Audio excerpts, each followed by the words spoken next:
there are many organizations that help people with their problem, and we often wonder how these organizations develop their communication. People in Action are pleased to share with you this interview with Catherine Maxwell Rose from IMIX, a communication organization working with many different charities from the migrant sector to try to help the people understand migration better and change people's view of it. Hello, Catherine.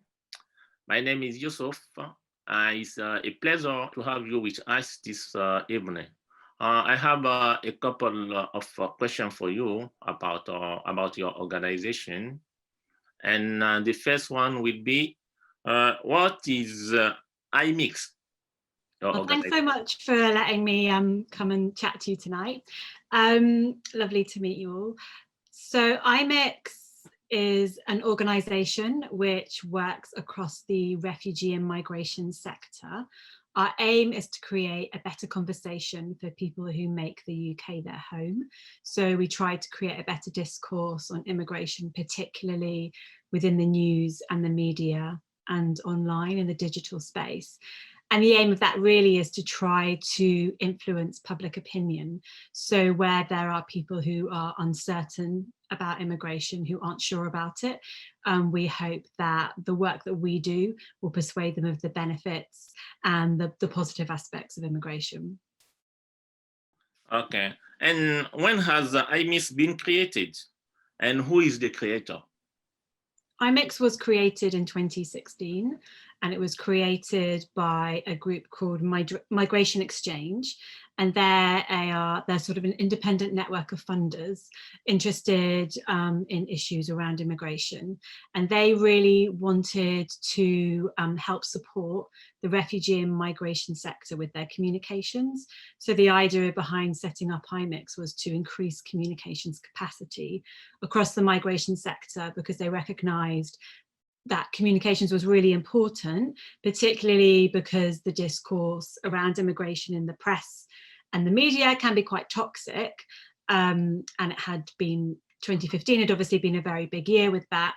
So they wanted to respond to that, and they responded by setting up IMIX to help the sector with their communications through training and mentoring and input, and try to get better stories and a more balanced story into the press and media.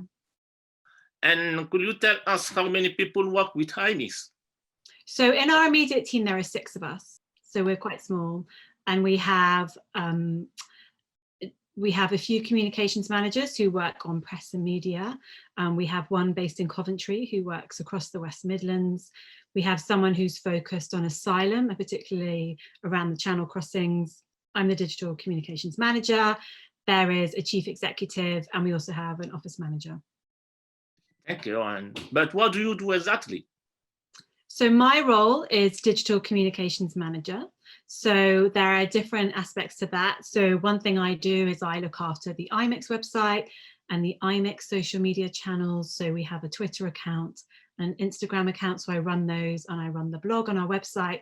But I also work with other organizations who need some input and support around digital. So that might be some training or just a little bit of mentoring, a conversation about some work that they're working on where I can give some advice and some input, or it might be running a training course around different aspects of digital media. So it's sort of twofold, my role, to look after the IMIX brand and the IMIX communications output, but also to support and help other organizations working online, digitally, within social media to improve their communications output. What is your main objective? So our main objective would be to create a better conversation in this country about people who move and settle in the UK. So that covers a broad spectrum on people who migrate for different reasons, for economic reasons or for family reasons, or it might be people who choose to seek asylum and seek sanctuary in this country. So we want the general public to have a better understanding of immigration, a better understanding of the people who migrate and their stories and why they choose to migrate and the benefit they can bring to our society and our communities. And we do that through working on social media in the digital space, but also through trying to profile stories in the press and media which focus on the human side of the story, which focus on positive aspects of the story, which focus on stories where communities have been impacted or where communities support people coming into their neighborhoods. So the idea really is to create a better discourse around immigration. Thank you for all your explanation. I will ask you to give some time to my colleague Monsi, who as well has some preoccupation. Thank you. Thank you. Hello, Catherine. Hi. Thank you for your time. Are you a part of a network or organizations? Yeah, so we work across the refugee and migration space, and we actually have a Google communications group, and that's for people working in communications across the refugee and migration space. And I think we've got over 500 people on that Google groups at the moment. So then we would sort of describe that as our network. They're people all across the country working in all kinds of different settings, but all in the area of supporting migrants, refugees, asylum seekers. And so we would describe that as our network, and we work with lots of different organizations from within that network. Okay, thank you. My second question, how long do you normally work with an organization, and how many organizations have you worked with? I'm not sure I know the exact number, but as I said, we've got about 500 people signed up to our network. Some of them will be from similar organizations. So I think it's something like around 150 organizations, although we won't necessarily have worked directly with all of them, but we do share our resources with them. We share a daily news update with them about what's going on in the press in terms of immigration stories. And we work with organizations for a really varied amount of time. Some people we are working with on an ongoing basis, on and off. Some people we might just work with once if they just want a training course or a bit of mentoring or input and support. An organization like Refugee Week, we do a lot of work with them. We are their media partners for Refugee Week. So we put a lot of work into that. We work with them throughout the year, really, and particularly in those months leading up to Refugee Week in June. So we support them to get stories into the press and the media about Refugee Week and about people in this country who've come to seek sanctuary from other places and who've become refugees. We try to get some of those stories into the press and media around Refugee Week, and we'd also support them digitally, so try to help them with their online digital campaign and also creating our own digital content around Refugee Week as well. So it really, really varies. Some people we work with for 1 or 2 days, other people we work with all year round, and it's an ongoing relationship. Okay. Are you located only in the UK or in Europe and around the world as well? So our organisation is based in the UK, and we don't have any offices or anything in any other part of the world. We are interested in working with some partners who work in Europe, so particularly the people who work in northern France, in Calais and Dunkirk, because obviously that has a really big impact on what's happening in the UK. The people crossing the channel in small boats or coming over in lorries, who are often highly documented in the press. Most of them are coming from northern France. So we do have some sort of interest in working in that area, and we have just recruited a new communications manager, and her focus is on asylum and the channel crossings.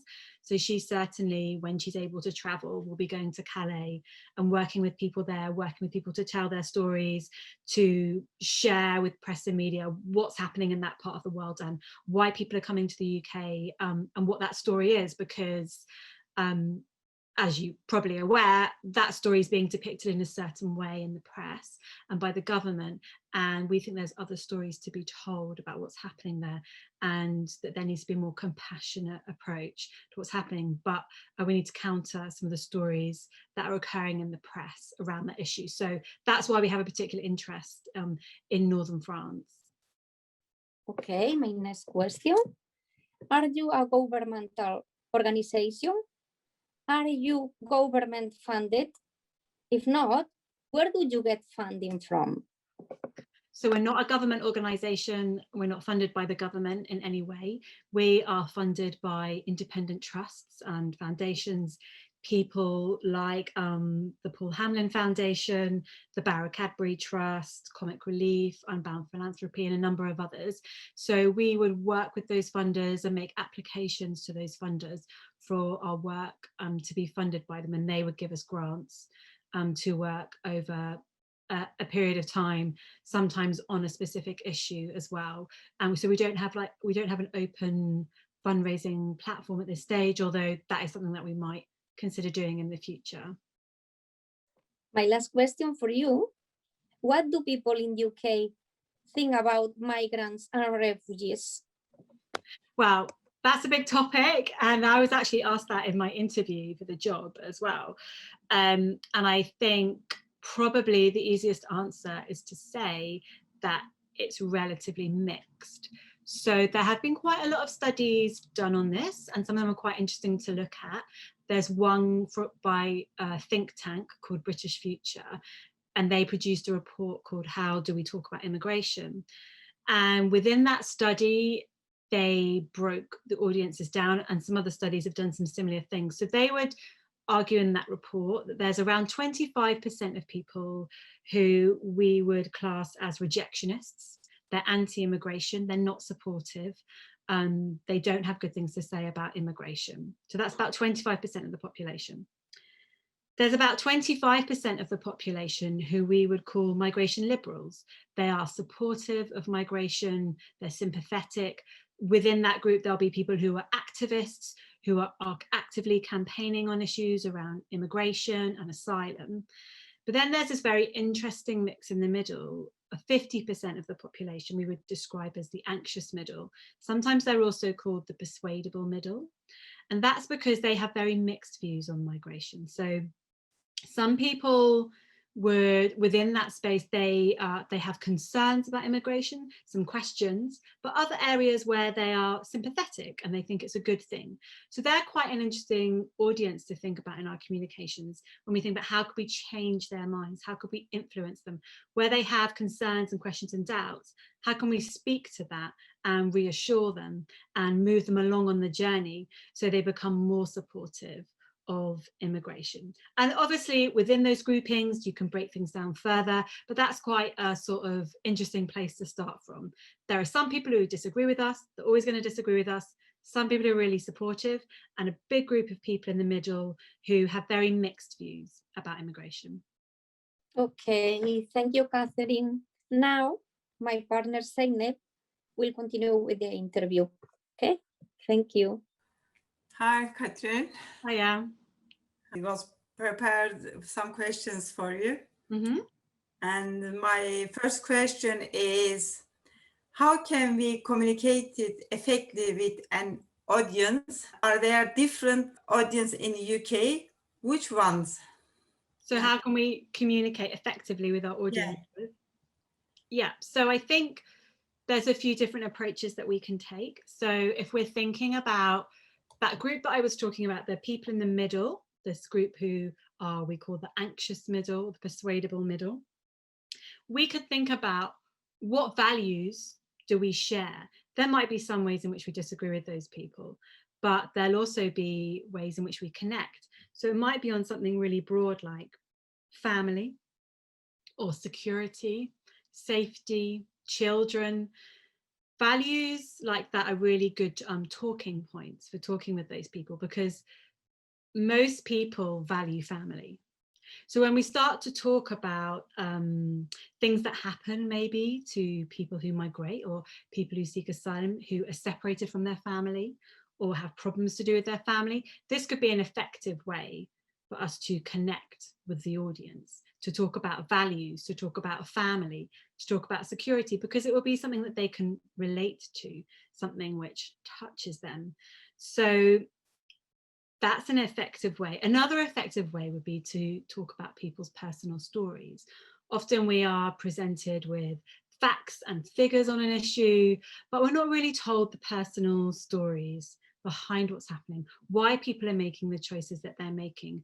And there really needs to be a further kind of education of people in this country for them to understand people's stories and to give them an opportunity to sympathize with people's stories and for them to be emotionally touched and moved by people's stories. So I would always advocate where people feel they can, where people feel safe enough to do so, that they share their story, or they share the story of other people they know who've migrated and the reasons why they migrated and the emotional impact that that had, because I think that that can touch people's hearts and change what they think.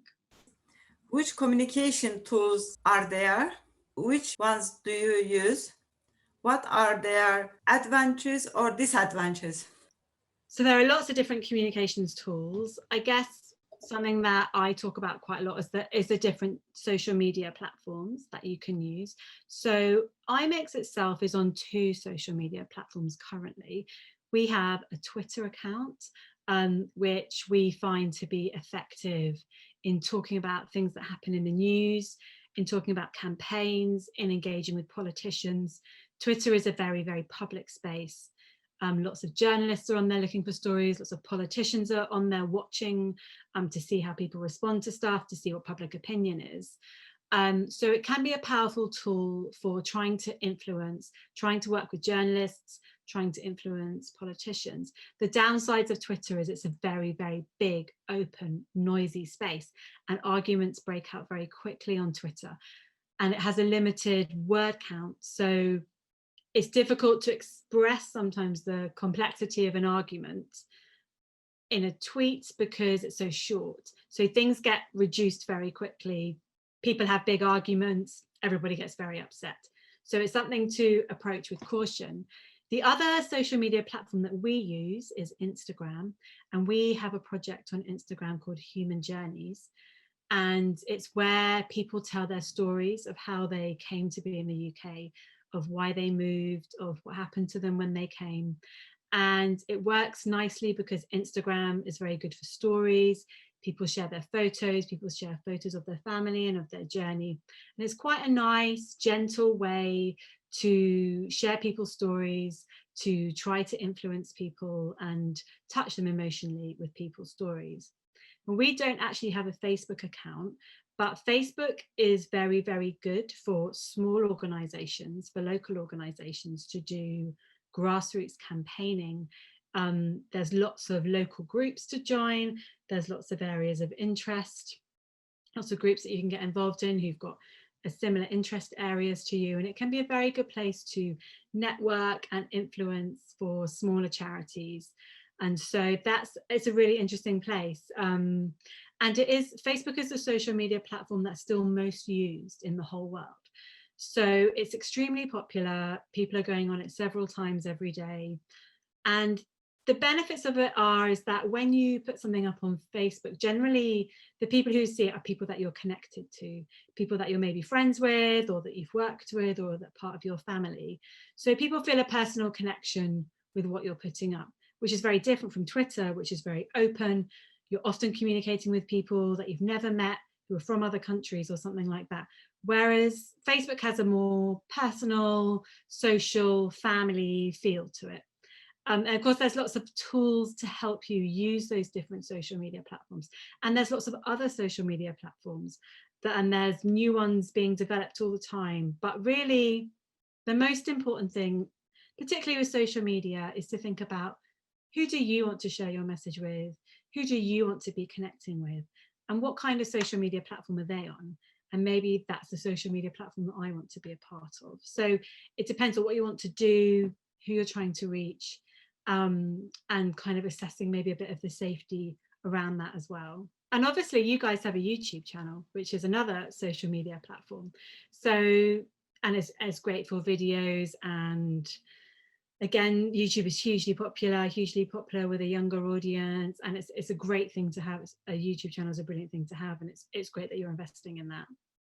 And my third question is, how is it possible to impact people's thoughts? Yeah, so I was talking a little bit about this before, and I think for me, I would say that stories are always the most important thing, because stories have a way of changing people's hearts and minds in the way that facts and figures and graphs and reports don't always do. And I've been touched and moved by so many different stories over the years. And I read a book years ago by an American writer called Dave Eggers, and he wrote a book called What is the What?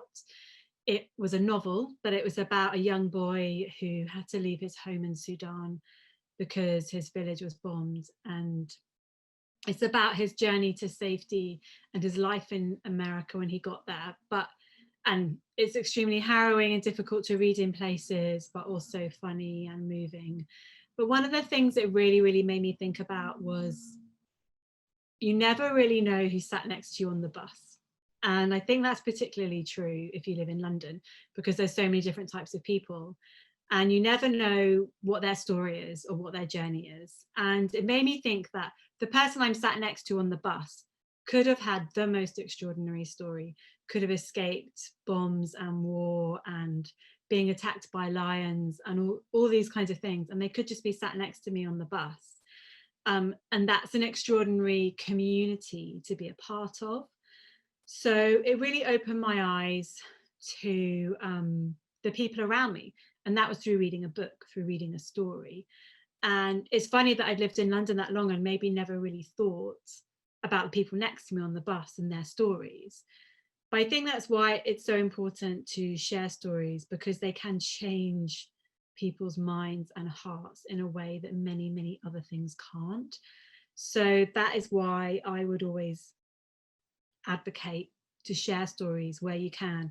And if you don't feel like you can share your own story because you find it too painful or too hard, maybe there's another story that you can share, or a friend's story, or even a story that you've read in the newspaper or something like that, because I think it can really influence people. Do you think the audience gets your messages? Has society changing because your work? Yeah, well, it's quite a hard thing to measure when you're trying to think about how the population feels on a particular issue. That's quite hard to track. But we do actually do a study with Ipsos Mori, and it tracks the same people over a long amount of time around how their attitudes shift and change towards immigration. And one thing that it has shown is that since the EU referendum in, I think it was 2016, wasn't it? The attitudes of the British public have slightly shifted in a more positive direction towards immigration. So that's an interesting thing to consider. And one of the things that is cited in that study is that some of the things that have had an impact on people is reading more stories and hearing more stories about people who've been affected by these issues. So one thing which IMIX worked on was the Windrush campaign, the Windrush scandal, exposing it. And one of the things that they worked really, really hard on was getting the stories of the people who'd been affected by the Windrush scandal into the newspapers. So around the time of the Windrush scandal being exposed, in the newspapers, day after day after day, were stories of people who'd been impacted by the Windrush scandal. And this had a massive influence on government. A government, minister resigned.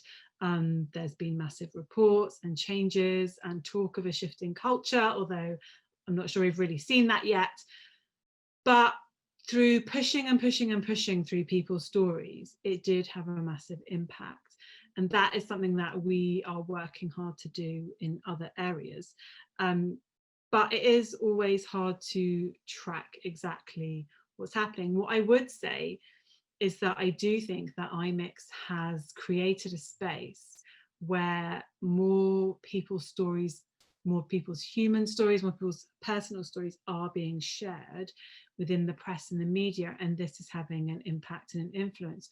So almost every week we would work on a story which goes onto maybe the BBC, or maybe into the Times or the Telegraph or Channel 4 News or ITV. Now these kind of TV channels and news channels, millions and millions and millions of people watch them. So these stories will be having an impact and will be touching people, but it is a case of building the momentum with that. So the more stories that are shared, the more impact that will have. So that's why we advocate so much for people to share their stories, because we know that is the kind of thing that will shift culture and shift people's attitudes and perceptions. The Windrush generation were a generation of people who mostly came from islands in the Caribbean, and they were invited by the government to come to the UK to help rebuild the UK after the war in the 1950s. A lot of them arrived on a boat called the Windrush, which is why they're known as the Windrush generation. Although subsequent generations came after them as well. This was part of being in the Commonwealth, and these people were invited in. So over the course of many years, there were different changes in terms of the status of those countries. And as a result, people who came to the UK who felt like they were on a British passport, it turns out that they actually weren't on a British passport. And the government had effectively destroyed lots of papers which proved their status in the UK. So this led to a huge number of issues with people from that generation and their children and their children's children. So this means that because people's immigration status therefore became insecure, they lost their jobs, they lost their houses, they were denied access to healthcare, to the NHS. There was a huge, huge amount of suffering. And this was only brought to light a few years ago, although some of the issues had been going on for a long time. So basically people who had lived in the UK for 50 years, they'd worked in schools, they'd worked in hospitals, they had no immigration status. And this was exposed as a massive scandal within the government because these people were invited into the UK by the British government. They felt like their immigration status was secure, and it turned out that it wasn't. So we're talking thousands and thousands of people who were seriously affected by this. There's been a massive report which have come into this. There is now a big compensation scheme so that people who are affected can apply to the government to be given compensation for things like losing their houses, losing their jobs. But it really, it's difficult to describe, but it really was a result of the hostile environment. So a hostile environment was created where it was this idea that we wanted to make it difficult for people to come and settle in the UK. And as a result, there was a tightening up of regulations, there was the destroying of these papers, and then all of a sudden there's thousands and thousands of people who suddenly became kind of undocumented, who didn't have status, who couldn't prove their status because they thought that the government had all the documents, but they didn't. So it caused a lot of problems and a lot of suffering through people who have always lived in the UK. Even people who were born here had issues to do with this. So even people who were born here, when they went to go to university, they realized they didn't have immigration status, even though they always thought they had, because their parent came from the Windrush generation. So it's seen as a very landmark moment in the UK's approach to immigration, and a moment that really affected the British public, and which most people within the British public have heard of the Windrush scandal, have known that the government made a huge, huge mess of people's immigration status. And it's resulted in a lot of lack of trust in the government around immigration. Thank you so much for my question definitions, Catherine. Thank you. And I will pass to my classmate, Patro. Hello, Catherine. Hi, Thank you for attending this interview. thanks. So my first question is, have you spread any information about vaccines to refugees and migrants? So we are working closely with an organisation called Doctors of the World, and they have a campaign called Vaccines for All. And they are working really heavily on this issue. It's not a campaign that we are running, but we are supporting them. We would certainly help them to get the information out about their campaign and to share stories with the press and the media where people are experiencing issues with receiving a vaccine. There's a really good committed group of organisations working on this, and we are definitely supporting them. And if you look up Vaccines for All, you'll see more information on it, and particularly Doctors of the World. Thank you. My second question for you is, do you help refugees and migrants directly or through other organizations? Do you offer training to individuals? So we do primarily work through other organisations. We aren't a frontline service in the way that many organisations are across the country, but we work with a lot of them. And where we would work with an individual would be if there was a particular individual who had a story that they wanted to share, either online or maybe with a newspaper or a TV news channel. We would work with that individual to make sure they feel safe, to make sure they understand the consequences of sharing their story, and making sure they work really well with the journalist and that their story is told in the best way possible. So that is where we would work with an individual if they specifically wanted to share a story with the news or the press about something which has happened to them, which they feel like more people need to know about. But really we work mostly with organizations because those organizations are really best placed to they know the individuals better than we do, and they're best placed to work directly with them. My third question is, how can people get in touch with you? So people can email us. We have an open email address, which is media@imix.org.uk, or people can message us on Twitter or Instagram, take a look and see what we're doing online, and people can get in touch with us that way. Thank you. And my last question is, what do you think about people in action? And what do you recommend for us to have better communication with our audience? Well, I think what you're doing is great. I think it's amazing that you're making these videos. Lots and lots of people are really scared about making videos. They don't know how to do them, but it is a really, really popular format. And I think it's great that you come together through your English classes, but you also are working hard to campaign on issues that you care about.